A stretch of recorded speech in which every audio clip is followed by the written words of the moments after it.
Hello everybody, welcome to our product update video for September, October, November and December in 2022. We've been working on lots of stuff behind the scenes in SEO testing, so this is stuff to do with the database, performance, things that aren't new features added to the tool, but they're going to speed up performance in terms of how quickly we can process data, those kinds of things. So not new features to talk about, but things that are improving the product overall. In terms of new things we can show you and talk about, the first thing I want to look at is the new graphing component that we're using on all our dashboards and graphs within the tool. You can see here nicely, we now have some little zoom options. So we can zoom into 1 month quite nicely, 3 months, and you'll notice that all of the graphs will change at the same time. So if we go to year to date, you can see they've all changed as well, which is great. The reason we wanted to change this really is that once you start having a lot of data on your graphs, the algorithm updates and so on, they all start merging together and are quite difficult to see. So we default it to 1 year's worth of data. This spreads them out a bit more and you're able to see them a bit more clearly. There is a setting for each website towards the bottom of what the default zoom level is going to be. So if you want it to be all time, you can do. We default it to year to date. So that's what it'll be for you.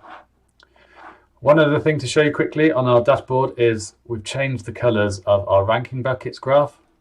So we wanted to make the ranking positions 1 to 3 and 4 to 10 more obvious and highlighted. So these are what we'd call or refer to your hot rankings.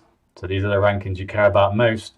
So we've gone with a nice hot warm color for 1 to 3, and the colors get slightly colder as you get further away.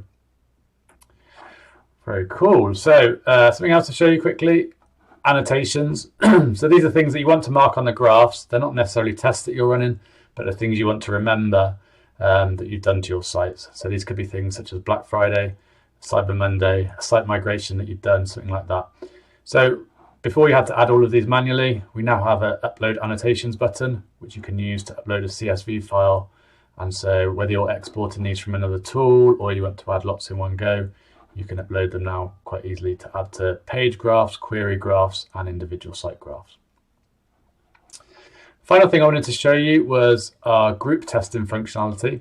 So this is where you want to test a bunch of pages all at the same time. So we are testing a bunch of pages here. We graph this as we normally would do, so we have our summary results at the top.